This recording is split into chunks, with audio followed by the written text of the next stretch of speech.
विघ्नहर्ता शुभ नाम है मंगल का अवतार, जहाँ गणेश विराजे पूरी हो हर पुकार। जय श्री गणेश भक्तों, पौष मास की पावन बेला संकष्टी शुभ तिथि जो सुनता ये कथा, सदा कटे विपद की रीति। आप सभी को संकष्टी चतुर्थी की हार्दिक शुभकामनाएं। पौष मास की संकष्टी चतुर्थी का ये पावन दिन गणपति बप्पा की आराधना और उनकी कृपा प्राप्त करने का अनमोल अवसर है।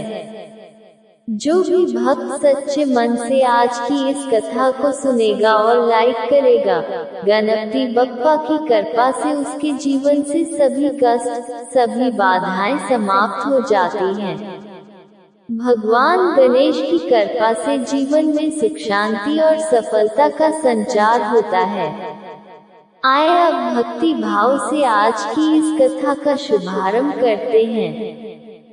संकष्टी चतुर्थी की कथा के विषय में धर्मराज युधिष्ठिर महाराज ने भगवान श्री कृष्ण से पूछा था। ऐसे ही एक बार पौष मास के कृष्ण पक्ष की चतुर्थी का अवसर आने से पहले धर्मराज युधिष्ठिर ने भगवान श्री कृष्ण से पूछा, हे माधव, पौष मास के कृष्ण पक्ष की चतुर्थी किस नाम से जानी जाती है और इस चतुर्थी में किस देवता की पूजा की जाती है? इस दिन का क्या महत्व है और कृपया इस पवित्र दिन के महत्व का भी वर्णन कीजिए।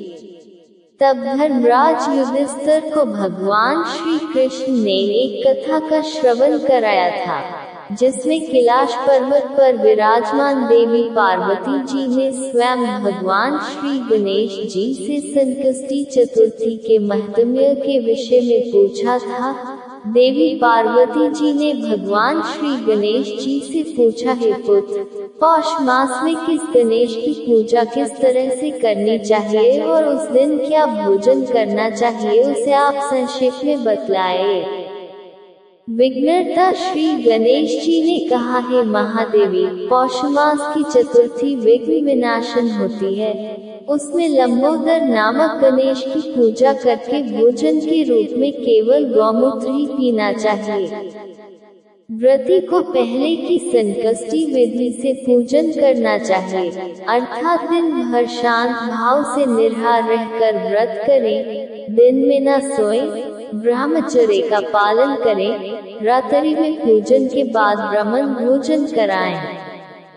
दूध से बनी खीर में शुद्ध घी मिलाकर गणपति मंत्र से हवन करें, तो वह शासक को भी अपने वशीभूत कर सकता है।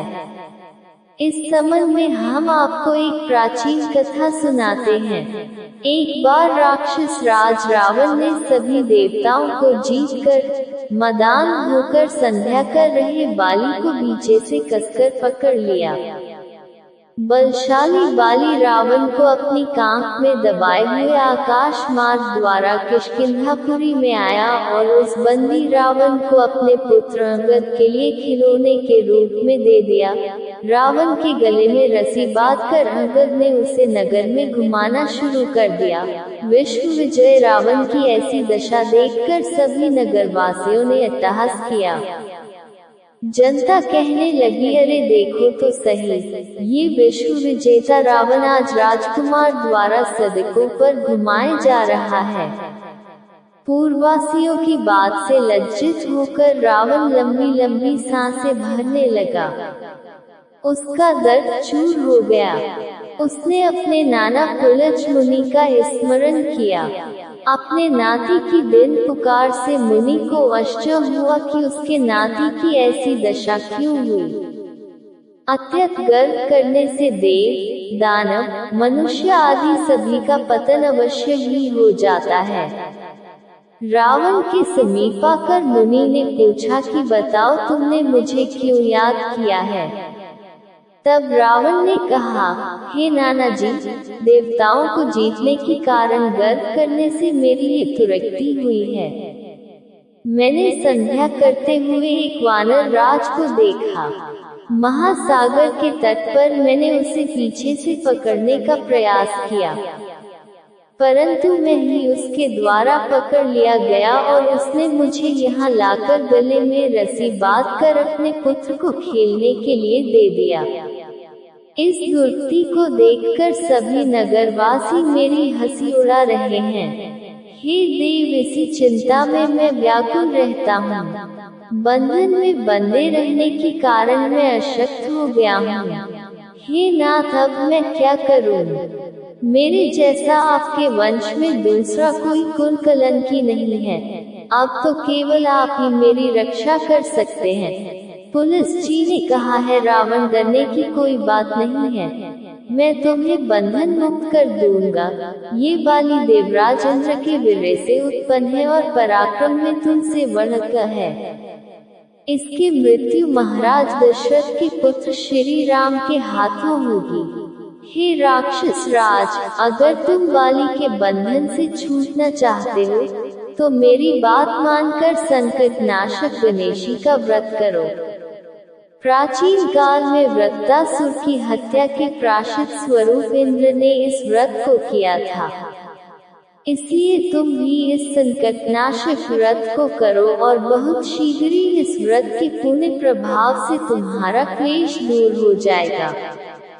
इस प्रकार आदेश देकर ब्रह्म ऋषि वन में चले गए और इधर रावण ने पुलिस मुनि के बताए विधान अनुसार व्रत का अनुष्ठान किया। गणेशी कहते हैं, हे देवी, इस व्रत के प्रभाव से रावण तत्काल ही बंधन मुक्त हो गया और सुखपूर्वक अपना राज्य करने लगा। भगवान श्री कृष्ण धर्मराज युधिष्ठिर से कहते हैं, हे युधिष्ठिर महाराज, अब आप ही इस व्रत को कीजिए। इस व्रत के प्रभाव से युद्ध में समस्त शत्रुओं का संहार करके आप अपने उत्तम राज्य को प्राप्त करोगे। श्री कृष्ण की बात सुनकर युधिष्ठिर महाराज ने विधि पूर्वक पौष कृष्ण चतुर्थी व्रत किया और इस व्रत के प्रभाव से उन्होंने अपने राज्य को पुनः प्राप्त कर लिया। एक बार एक नगर में एक मालन रहती थी। उसके पति का स्वर्गवास हो चुका था। उसका एक 4 साल का पुत्र था। उसकी सास बड़े कठोर हृदय की स्त्री थी। वे अपनी बहू को बहुत परेशान करती थी। एक दिन सास ने अपनी बहू और पोते को घर से निकाल दिया। वे दोनों रोते हुए चलते चलते एक जंगल में जा पहुँचे। वहाँ एक बड़े पेड़ के नीचे बैठ गए। वहाँ से थोड़ी ही दूर पर गणेश जी का एक मंदिर था। वहाँ पर लोग गणेश जी के दर्शन करने आते थे। दर्शन करके गणेश जी भगवान को प्रसाद चढ़ाते थे। फिर वह प्रसाद सबको बांट देते थे। इसी प्रसाद से माँ बेटी का गुजारा होने लगा। अब दोनों गणेश जी की पूजा पाठ में लग गए। एक दिन उन्होंने सोचा, क्यों न हम भी जंगल से फूल लाकर बेचे। वे रोज जंगल से फूल लाकर उसकी माला बनाकर बेचने लगे। साथ में पूजा की सामग्री और प्रसाद भी बेचने लगे। इससे उनको आमदनी होने लगी। गणेश जी की कृपा से उनकी आमदनी बढ़ने लगी। जल्दी उन्होंने मकान और एक दुकान भी बना लिया। एक राजा की लड़की मंदिर में रोज पूजा करने आया करती। मालन के बेटे को देखकर राजकुमारी उस पर मोहित हो गई और उससे विवाह करने का सोचा। उसने अपनी भाभी से अपने मन की बात कही। भाभी अनुभवी थी। उसने कहा, ये तो मालन का बेटा है और तुम एक राजा की बेटी हो। अगर तुमने उससे विवाह किया तब तो तुम्हारी बड़ी बेइज्जती होगी। लेकिन राजकुमारी अपनी बात पर अड़ी रही। उसने कहा, भाभी, मैंने तो प्रतिज्ञा कर ली है कि मैं उसी से विवाह करूंगी। अब भाभी ने घर जाकर सारी बात राजा को बता दी। राजा ने मना नहीं किया और इस विवाह के लिए तैयार हो गए। फिर उन्होंने बड़े धूमधाम से अपनी बेटी का विवाह मालन के बेटी से कर दिया। ये थी आज की कहानी। उम्मीद है आपको कहानी पसंद आई होगी। कमेंट बॉक्स में जरूर बताएं आपको कहानी कैसी लगी। ऐसी ही और वीडियोस के लिए हमारे चैनल को सब्सक्राइब कर लें और बेल आइकन को प्रेस करें ताकि नई कहानी सबसे पहले आपके पास पहुंचे। कल मिलते हैं एक और नई कहानी के साथ। तब तक राधे राधे।